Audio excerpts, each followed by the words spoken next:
Assalamualaikum warahmatullahi wabarakatuh. Selamat malam, salam sejahtera bagi kita semua. Pada malam hari ini terkait dengan mata kuliah manajemen objek wisata, saya akan mengambil tema terkait dengan pengembangan objek wisata atau destinasi wisata yang sudah sangat populer, yaitu di kawasan Ijen Geopark. Ya, kalau kita bicara kawasan, jadi kawasan itu meliputi berbagai macam destinasi wisata yang tersebar dalam sebuah ruang lingkup, baik itu levelnya kabupaten atau kota maupun provinsi. Itu namanya kawasan. Di kawasan itu lebih mengarah kepada aspek luasan area, cakupan luasan area. Kebetulan kalau Ijen Geopark ini berada pada area dua kabupaten, yaitu Kabupaten Bondowoso dan Kabupaten Banyuwangi. Ya, kedua kabupaten ini memiliki potensi yang sangat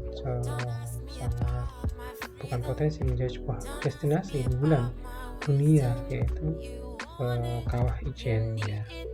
Nah, di dalam Kawah Ijen ini tentunya memiliki sebaran destinasi wisata yang mencakup di dua kabupaten. Nah, kebetulan untuk Kawah Ijen ini sudah ditetapkan sebagai Ijen Geopark Nasional. Ya. Tinggal menunggu keputusan dari UNESCO apakah nanti ditetapkan sebagai Taman Bumi Dunia, ya, UGG gitu ya. Prosesnya itu masih sekarang dalam tahap proses ya untuk penetapan oleh UNESCO. Ya, kawasan Ijen Geopark ini berada dalam beberapa area yang dikelola oleh beberapa instansi. Ya, salah satu adalah BKSDA. Kebetulan kawasan Kawah Ijen itu berada di menjadi kewenangan dari BKSDA. Sedangkan beberapa destinasi wisata yang lain itu berada pada kawasan misalnya perhutani, kemudian PTPN. Jadi ada sekitar 3 institusi lembaga yang membawahi beberapa kawasan yang ada di dalam area Ijen Geopark. Ya, khususnya yang berada di sekitar kawasan Kawah Ijen. Di sekitarnya memiliki beberapa destinasi, dan itu di bawah area kendali dari baik itu perhutani, BKSDA maupun PTPN, sehingga pengelolaan pemanfaatan dari destinasi tersebut tentunya harus mendapatkan persetujuan oleh masing-masing pihak. Karena memang menjadi kewenangan masing-masing. Dan hal yang paling penting diperhatikan di situ adalah bahwa kawasan Ijen Geopark itu adalah kawasan konservasi, sehingga aktivitas pariwisata itu adalah aktivitas yang hanya mendukung, ya, sifatnya mendukung konservasi itu sendiri. Sedangkan konservasi itu menjadi sesuatu yang mutlak harus dilakukan, karena itu memang menjadi sebuah landasan hukum dalam pengelolaan yang sekarang dilakukan baik oleh BKSDA, perhutani maupun PTPN. Ya, sistem pengelolaan yang sekarang dilakukan itu adalah dengan berlandaskan pada MOU antara BKSDA dengan Pemkab Bondowoso, kemudian Pemkab Banyuwangi, hingga pengelolaan itu tentunya lebih terstruktur, ya, dan memiliki landasan yang kuat atau landasan formal secara hukum. Ya, apabila nanti terjadi sesuatu, tentunya akan landasan itu sudah jelas, yaitu MOU antara kedua belah pihak. Ya, dalam kawasan izin geopark ini ada beberapa hal yang harus kita perhatikan, bahwa memang sebaran destinasi yang ada di sana di sekitar kawasan itu sangat luas sekali. Ya, sangat luas sekali. Ya, misalnya kita lihat beberapa aspek yang ada di kawasan izin geopark ini. Ya, di situ terbagi menjadi 3 aspek, yaitu aspek geologi, kemudian aspek biologi, serta aspek budaya. Ya, di sini ada beberapa sebaran, ya, sebaran destinasi wisata yang ada di izin geopark, ya, yang meliputi 2 kabupaten, ya, seperti itu. Kemudian yang paling penting adalah pola pemanfaatan yang ada di kawasan ijen, ya, karena ijen ini menjadi destinasi wisata unggulan yang sifatnya sudah internasional. Nah, ini yang paling penting untuk dilakukan, ya. Nah, karena itu merupakan sebuah kawasan konservasi, ijen ini menjadi sebuah kawasan konservasi, tentunya pengelolaan di sana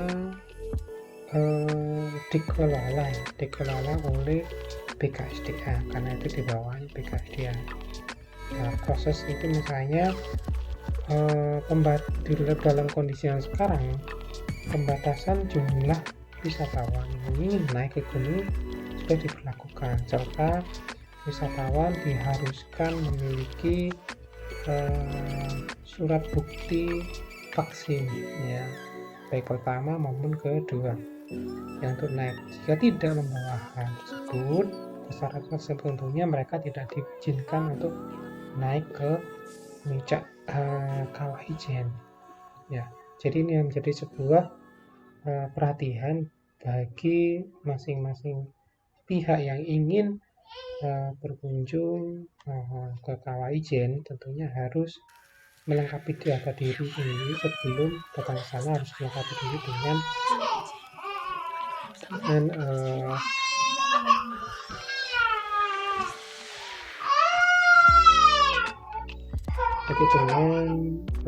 bukti vaksinnya. Nah, kemudian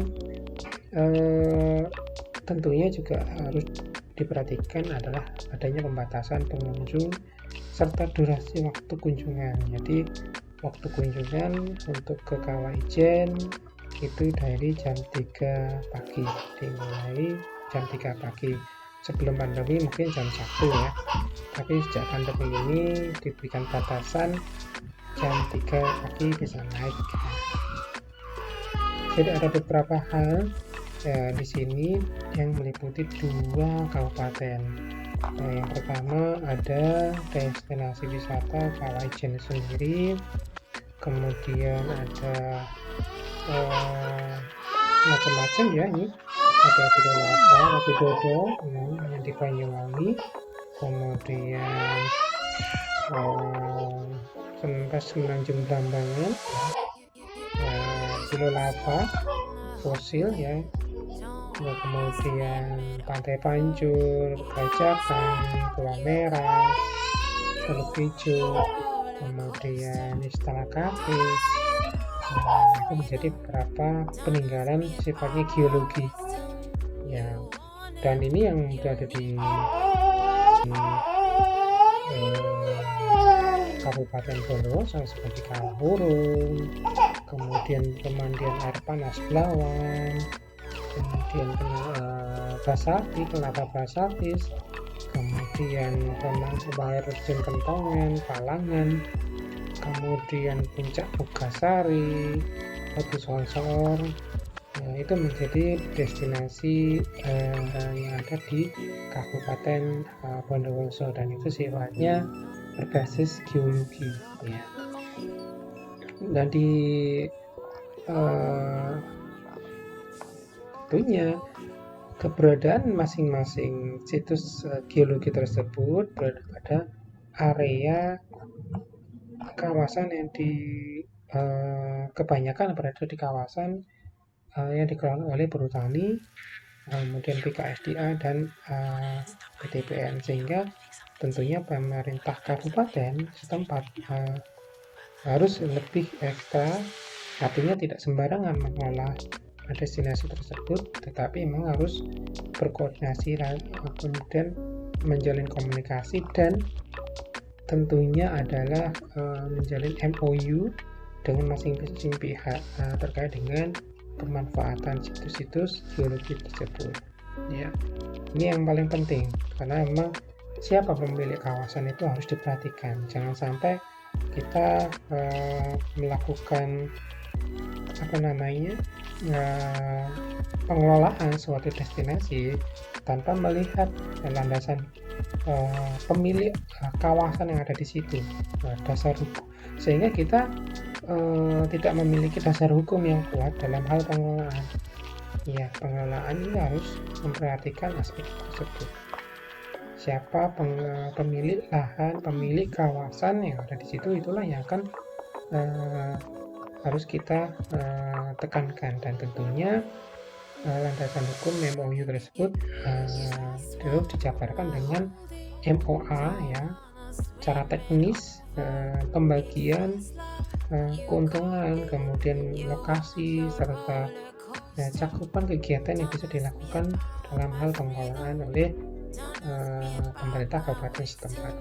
Ya, jadi hal-hal tersebut memang harus diperhatikan karena memang ini adalah perbedaan kawasan, dan ini memang perlu proses yang panjang. Karena apa?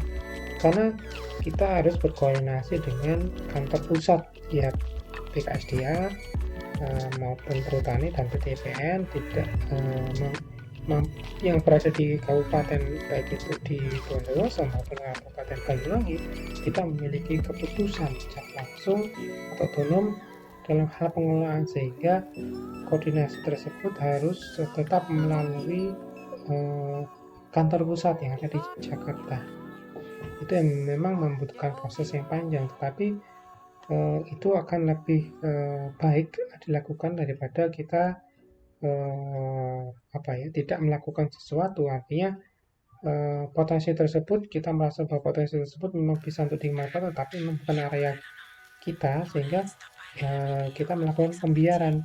Ya, tentunya apapun yang kita lakukan, misalnya dengan menjalin kerjasama MOU tersebut dalam hal pengelolaan destinasi wisata yang berbasis geologi tersebut, tentunya harus didasarkan pada prinsip win-win solution. Jadi pemerintah daerah bagaimana menyediakan fasilitas, menyediakan baik itu sarana prasarana, sedangkan pemilik kawasan itu harus memiliki kepekaan terhadap bagaimana sih upaya-upaya konservasi yang telah dilakukan.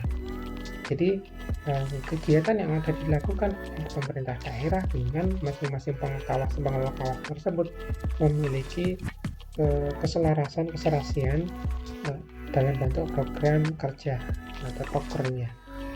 Ya, jadi perbedaannya tersebut apabila nanti mungkin tadi bekerja menemukan, ya, suatu destinasi yang memang bukan dikelola oleh sendiri, tetapi itu menjadi destinasi yang potensial yang dimiliki oleh mungkin seperti ini institusi yang lain, dan kita memiliki keinginan untuk mengembangkannya. Itu kenapa tidak kita harus menuangkan kerjasama, ya, dilandasi komunikasi yang baik dengan pihak yang bersangkutan. Ya, sedangkan ini adalah daftar geosite-nya, situs geologi baik yang ada di Banyuwangi maupun di Bondowoso. Ya, seperti ini saya Padang Savana Satingan, ya, kemudian Padang PE, area Geoforest, kemudian Sukamade, hutan Pelangi yang ada di Bondowoso, kemudian perkebunan kopi. Ya, ini menjadi sebuah daya tarik dan itu memang tentunya tidak berada pada posisi atau milik tanah pemerintah daerah. Tentunya kembali lagi harus ada sistem atau prinsip pengelolaan win-win solution ya dari masing-masing pihak. Ini adalah situs-situs budaya ya, situs-situs budaya yang ada di 2 kabupaten cukup berkembang, cukup luas ya, ada 10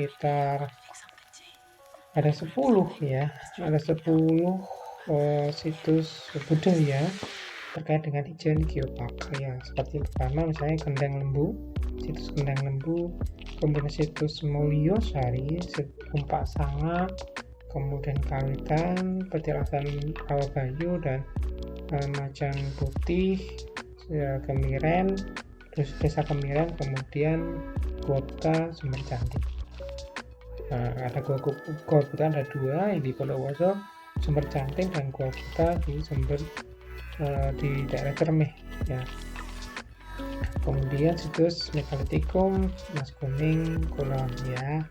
Jadi ada sekitar 10 destinasi atau daya tarik wisata yang berbasis budaya ya, dan ini banyak juga tersebar di Kabupaten Bondowoso. Nah, ini memang budaya itu memang tidak secara langsung terkait dengan Ijen Geopark, namun memang itu adalah bagian dari potensi yang ada di masyarakat yang ada di situ ya, tentunya memiliki nilai jual ya dalam hal tampilan ya. Jadi di sisi lain ada beberapa situs-situs berbasis budaya yang memang bagian dari kawasan Ijen Geopark ini ya. Jadi memang kita harus memahami pertama siapa sih pemilik dari tanah atau area atau kawasan yang kita akan kembangkan. Kita harus kasarannya kolonial atau minta izin ya untuk dikelola ya, tentunya memang MOU tersebut. Jadi tujuannya adalah bagaimana kita ini bisa mengoptimalkan pendapatan kepada masyarakat dari keberadaan situs-situs baik itu geologi, biologi maupun situs budaya, karena memang itu menjadi sebuah karunia mutlak bagi pemberdayaan masyarakat setempat melalui pariwisata. Itu menjadi sebuah dasar hukumnya gitu ya. Kembali lagi ke Kawah Ijen, hal yang paling penting di sana itu adalah kondisi jalan. Jadi kondisi jalan yang mengarah dari Bondowoso ke Kawah Ijen itu ya masih beberapa spot masih rusak ya, karena pengaruh hujan yang cukup tinggi di situ, debit hujan cukup tinggi. Di sisi lain lebar jalan juga memang menjadi perhatian karena masih belum terlalu luas ya jika dibandingkan dengan jalan prasarana jalan yang ada di Banyuwangi, sehingga ini akan tentunya harus dilakukan penambahan prasarana atau fasilitas jalan. Di situ destinasi wisata yang sifat internasional ternyata memang masih lemah dalam ketersediaan teknologi komunikasi, artinya jaringan ya. Jadi kalau ada beberapa operator yang memang mungkin tidak bisa digunakan pada saat kita berkunjung ke Kawah Ijen karena memang keterbatasan sinyal yang ada di sana. Nah, itu menjadi sesuatu yang paling perlu untuk ditingkatkan. Kemudian berikutnya itu adalah keberadaan air bersih, karena memang beberapa tempat baik itu di Kawah Urung maupun di Ijen ya, itu mengalami kesulitan terhadap air bersih, sehingga menjadi sebuah kendala bagaimana mengembang dalam suatu destinasi itu kita masih kesulitan terhadap ketersediaan air bersih ya. Sedangkan Kawah Urung itu adalah salah satu destinasi wisata yang memang banyak dicari, banyak dilihat oleh wisatawan. memang harus dipenuhi ya. Ini bagian dari tantangan. Di sisi lain di situ masih belum ada sarana transportasi umum yang memang memadai. Dulu mungkin dari Damri, tetapi sekarang sudah tidak operasional kembali, mungkin karena masa pandemi yang masih belum optimal wisata. Di sisi lain mungkin destinasi yang ada di Bondowoso itu yang khususnya di Kawah Ijen beberapa masih buka tutup, sehingga tentunya akan menyulitkan wisatawan, dan tentunya ya karena menyulitkan wisatawan ya wisatawan tidak ke sana, dan tentunya berpengaruh terhadap sarana transportasi. Jadi sementara sarana transportasi yang menuju Kawah Ijen masih belum ada sekarang ini. Jadi tentunya di sini juga perlu adanya suatu pengelolaan dari masyarakat ya. Kawah Ijen itu tentunya meskipun itu di bawah BKSDA dan itu menjadi sebuah destinasi wisata internasional, tentunya masyarakat yang ada di sana juga harus bisa berpartisipasi, baik dalam bentuk masyarakat Poldarwis ya, terkait dengan Poldarwis maupun BUMDes ya, atau mungkin asosiasi yang lain yang mungkin bisa dimasukkan di situ, karena memang asosiasi yang ada di masyarakat itu adalah ujung tombak pelayanan, baik itu Poldarwis, kemudian BUMDes, atau mungkin asosiasi terkait dengan objek wisata, atau mungkin pengelola homestay ya. Jadi itu menjadi bagian dari beberapa masyarakat yang memang tergabung dalam kelompok yang bertujuan dalam pengembangan pariwisata, sehingga hal-hal tersebut memang harus ditingkatkan peranannya khususnya di kawasan Ijen Geopark. Jadi manajemen sebuah destinasi itu tentunya harus diimbangi dengan eksistensi masyarakat, diimbangi dengan program kerja yang dilakukan oleh masyarakat baik itu Poldarwis maupun BUMDes, karena program tersebut diharapkan akan meningkatkan kualitas dari pengelolaan destinasi wisata ya. Jadi ada beberapa aspek yang harus kita perhatikan.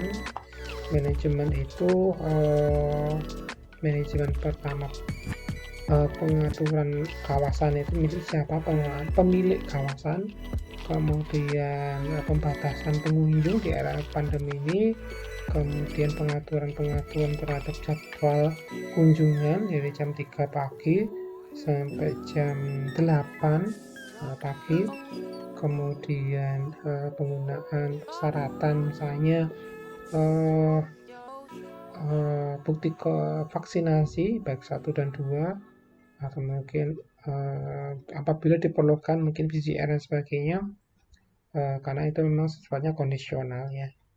Kemudian terkait dengan beberapa aspek yaitu keberadaan atau eksistensi dari sarana jalan, kemudian jembatan, telekomunikasi, area bersih itu menjadi sebuah kendala-kendala yang memang masih dihadapi bersama, baik itu di Kabupaten Bondowoso maupun Kabupaten Banyuwangi, yang memang masing-masing ini mendapatkan porsi yang luar biasa ya terkait dengan pengembangan Ijen Geopark. Jadi ini mungkin yang bisa saya sampaikan. Terima kasih. Mohon maaf apabila salah kata. Salam dari saya. Assalamualaikum warahmatullahi wabarakatuh.